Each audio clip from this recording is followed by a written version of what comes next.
Hey everybody, thanks for watching Woodcrest Bonsai. Today I'm going to answer a question by one of my viewers that asked to show all my tropical trees and give their pros and cons. So that's what I'm doing today. And I may split it up into two parts, not sure. Because I'm going to begin with ficus.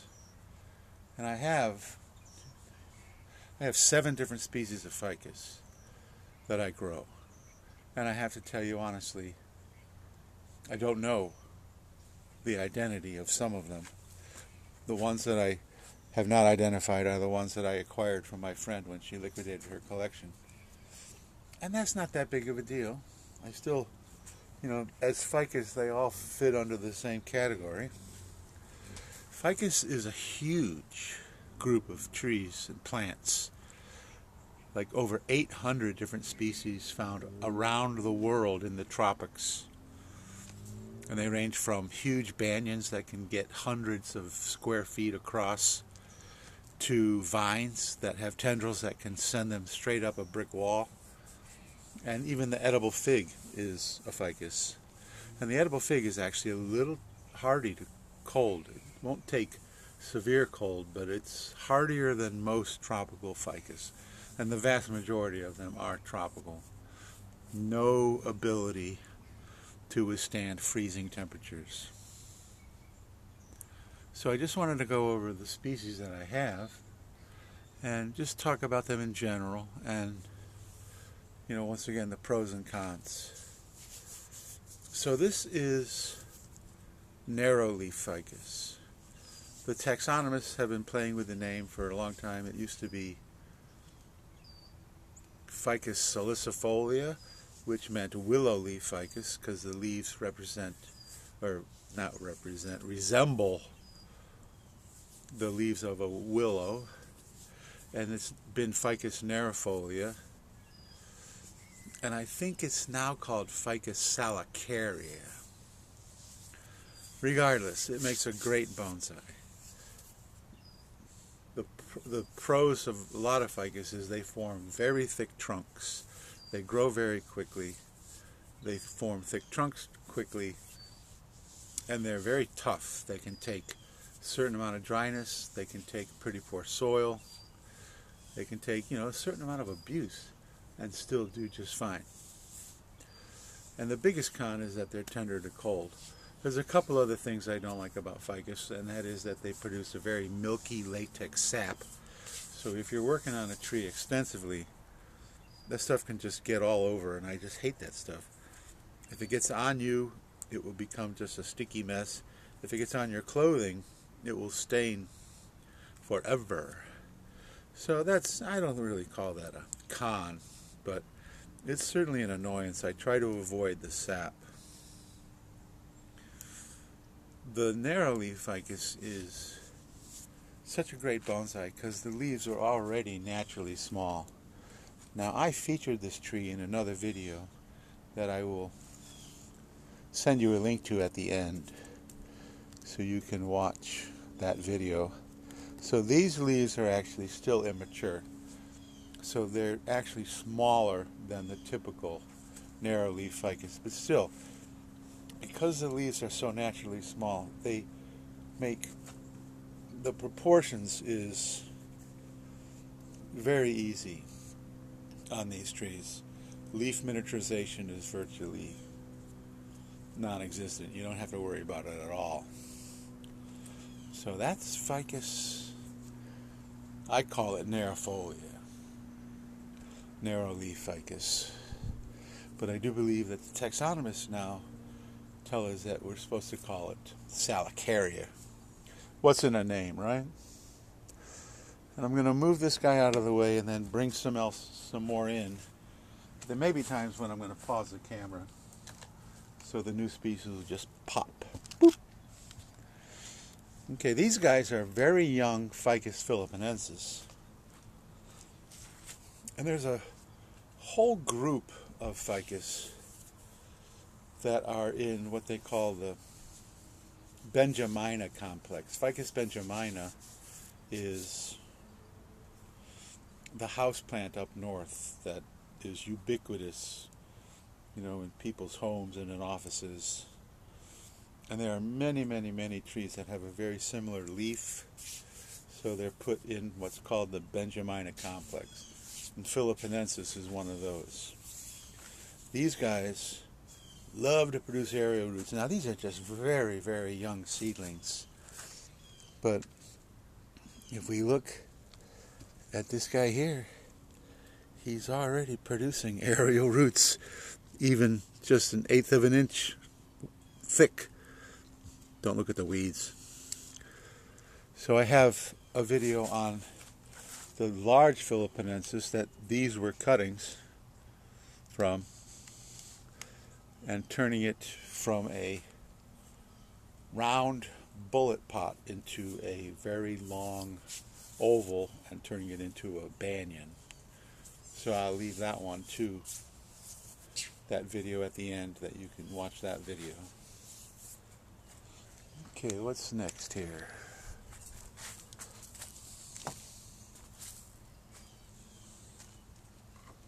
Let's do this guy. Okay. This is a Ficus triangulatus.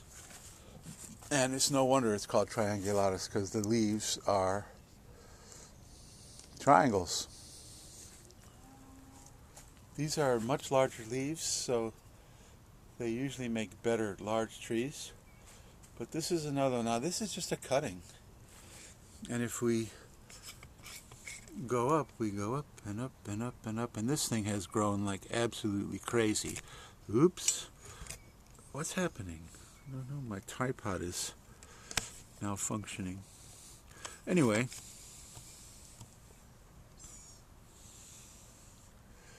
This was a cutting, and now I'm going to take even more cuttings. So all this little stuff here that you see coming up the trunk, and even the apex, I will probably cut it down into here somewhere. And it's also leaning in the pot, so I'll straighten it back out, feather out the roots, and then begin to grow it on again as a future bonsai. But for now, it's just a stock plant. But this is another very cool tree. And I have a large one of these that I will style in the spring. I don't want to do it now because Thanksgiving is Thursday. So, and we had a cold snap already, so I don't like to do too much work on ficus this time of year. I know there are some people on the internet that are working on ficus this time of year, even though they live in much colder climates, but they have hot houses, they have greenhouses, that they also have supplemental heat. For me, that would be overkill. I don't need supplemental heat. We've got 10 months of heat. So in the spring, I will show you the really large one that this was a cutting from. Okay, what's next? Next is Ficus retusa, and this is also just a cutting. It's in a plastic training tray. This is actually a plastic training pot, although it looks like a bonsai pot. And this is another one that's just growing unchecked, getting some trunk thickness. And Ficus retusa is also called Cuban laurel. And there's a couple of different varieties. There's one that just has a plain trunk, and then there's one that's much more popular as bonsai that you see pretty much exclusively, and that is called tiger bark. And you can see here the striations on the bark. They make these little white bumps that, as the tree gets older, turn into striations, and they resemble the stripes of a tiger. So tiger bark retusa is probably much more popular than the normal bark. And this one really makes a lot of latex, so when you cut it, the sap just goes everywhere. But they thicken quickly. Even this guy that's just cutting, I'm having a hard time holding it and the pot and trying to I'm going to rub away some of the soil. You can see the trunk has already got a really nice fat little base. So, and the leaves are fairly small, so they are also a very popular variety to grow as bonsai. And then the last three are all mysteries. I don't know what they are, so I apologize for that. These are all finished trees that were in the collection of my friend who liquidated all her trees.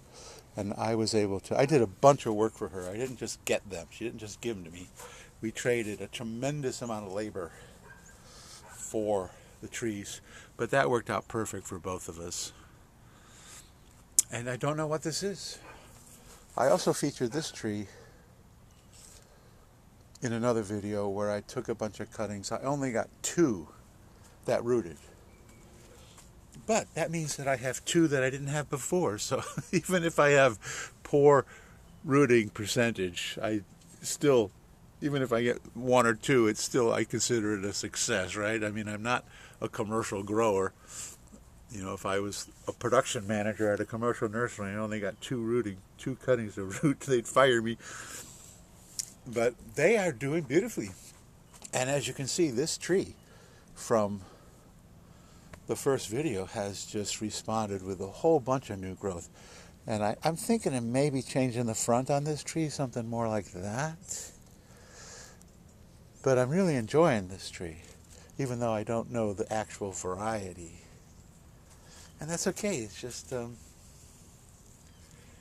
don't know it. I don't have to know the varieties to know how to grow it. That it's a ficus. And even though they're tough plants and they can take it dry, they absolutely love heat, humidity, fertilizer, and water. And this one here is also beginning to produce some aerial roots. Now, I'm not sure I really want this to become a banyan. There's some aerial roots right here that you can see. And I probably need to take that wire off. There's some aerial roots here that are along the trunk. Now those will fuse to the trunk and just make the trunk even more, with more character. But I'm not sure I really want these aerial roots up here. There's even some aerial roots coming from way up here. And I think I like just the single trunk. So if you know what this tree is, I mean, here's the close-up of the leaves. Please leave a comment, tell me what it is. I'd like to tell you what it is, but I just don't know. So, I'm certainly no ficus expert. And there are so many that people grow as bonsai that it's almost mind-boggling. Okay, the next 2 I need to go get, so I'm going to just put the camera on pause. This is another one that the actual variety escapes me. It has some retusa characteristics to the leaves. Oh, you know, and I entirely forgot another variety. So I'll add that to the end. I can't believe that I forgot. Anyway, so if you know what this one is. So here's a close-up of these leaves. I really don't know what it is. It does have some retusa characteristics. It's certainly not a tiger bark.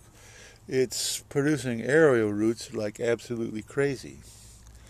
It turns out that when I acquired this from my friend, I went up there and I did some work, and then my car couldn't carry her whole collection, so I took 2 or 3 home. She said that another friend, in quotes, cut this thing way back here, and they both died. So now this tree really needs a lot of work. And once again, spring. And I'm also going to take some cuttings. You know, I made the joke, if you took this branch off here, you could turn it into trimmed by the tree company that keeps the power lines clear style. You know, 1/2 going this way and 1/2 going this way with a hole right in the middle, the way they just rape trees. I don't know if they do that where you live, but where I live, man, they just, you know, they can hack a tree right in half with a hole right through the middle. Anyway, that would be a little odd for bonsai style. I know people that would probably try it. So once again, if you know the variety of this guy, please let me know. This is the third of the unidentified species that I got from my friend. And this is probably the most bizarre styling of anything I got from her. I mean, it's just crazy.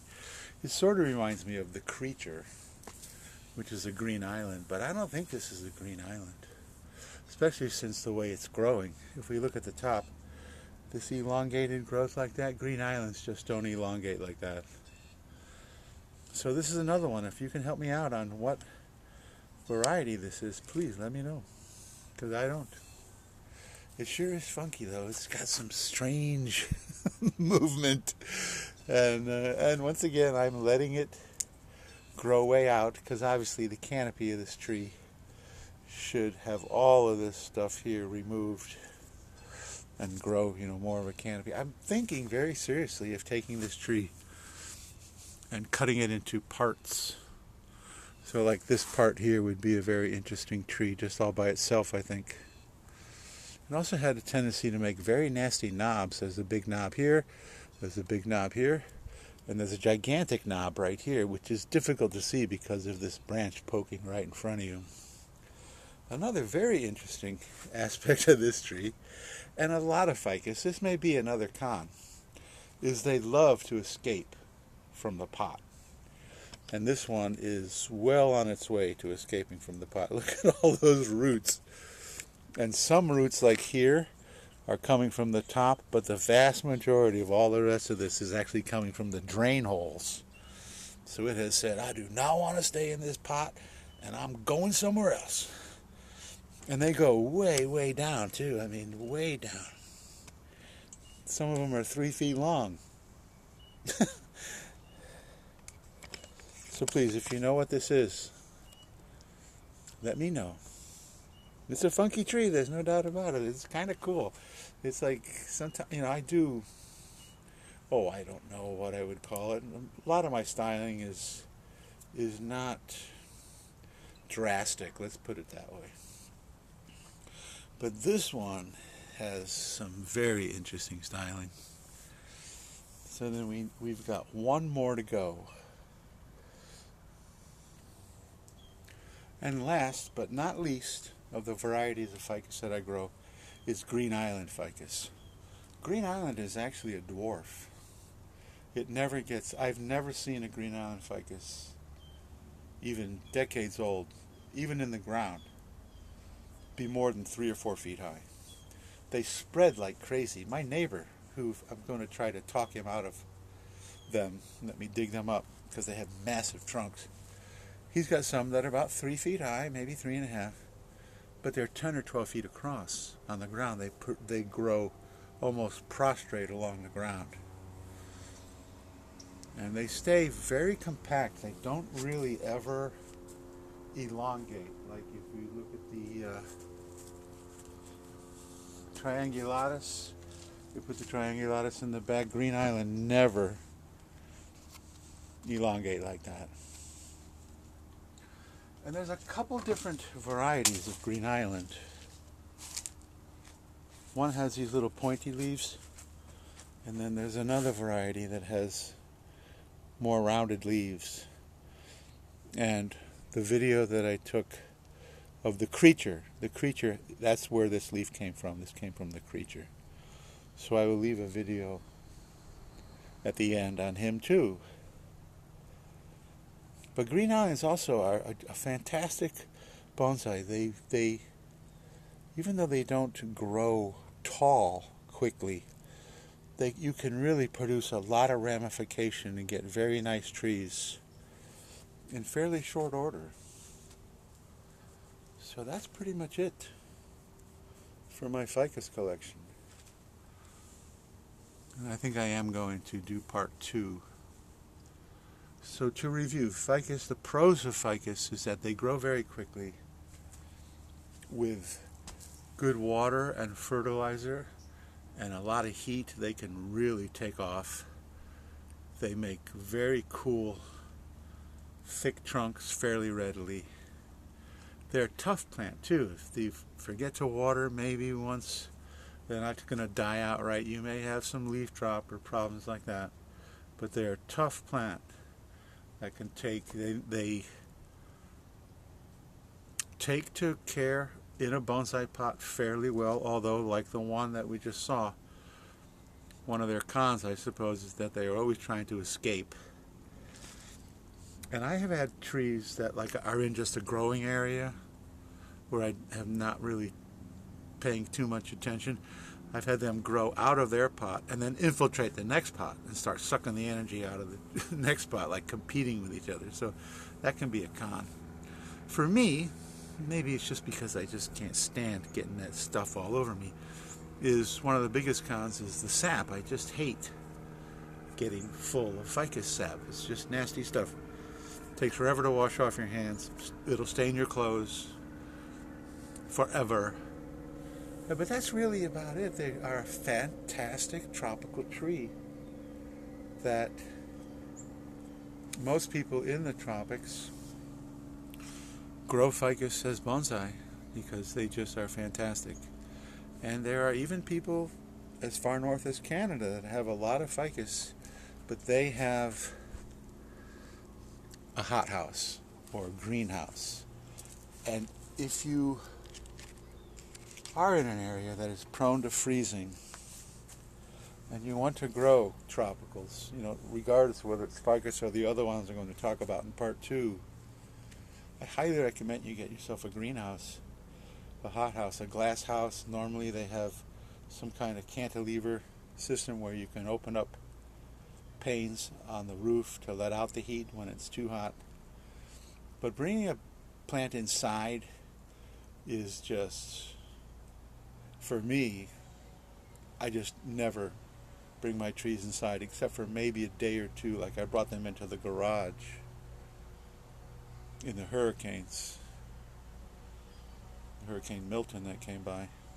But if you bring a tropical tree inside your house like all winter, it's so hard to take care of them because the inside of your house is basically a desert. When you run the heat in your house, it sucks all the humidity out of the house, out of the air. I mean, zero. And these guys are humidity junkies. So if you want to grow tropicals in an area where you're going to need protection, I highly recommend that you invest in some kind of hothouse, greenhouse. And even with a glass greenhouse, you're probably still going to need some kind of supplemental heat. Either electric or maybe a little kerosene heater. And then once you start to get into fuel and stuff like that, you really need to be careful about that stuff. So, I'm blessed to be living down here in Zone 10. I still need to give these guys some cold protection, but it's usually just one day a year, which is kind of annoying that you've got to move everything into and I just do temporary hothouses. So I build a frame and then I just drape it with plastic, put all my tropicals in there. And if it's going to get really cold, I usually use a little electric space heater, which right now is running in my office to keep me warm. So there you go. Ficus are fun trees. There's no doubt about that. So if you like this video, please give me a thumbs up. Leave a comment. If you know the identification of the 3 mystery trees, that would be fantastic. If you could help me out figuring out what they are.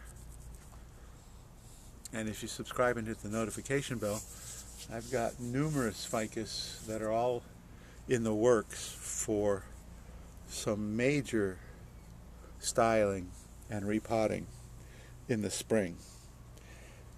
And for me, spring is about the 15th of February. For really, really tropical trees, I wait a little bit longer, like 1st of March. But February 15th is the average last freeze here. So the odds of getting really, really cold weather after the 15th of February drops every day.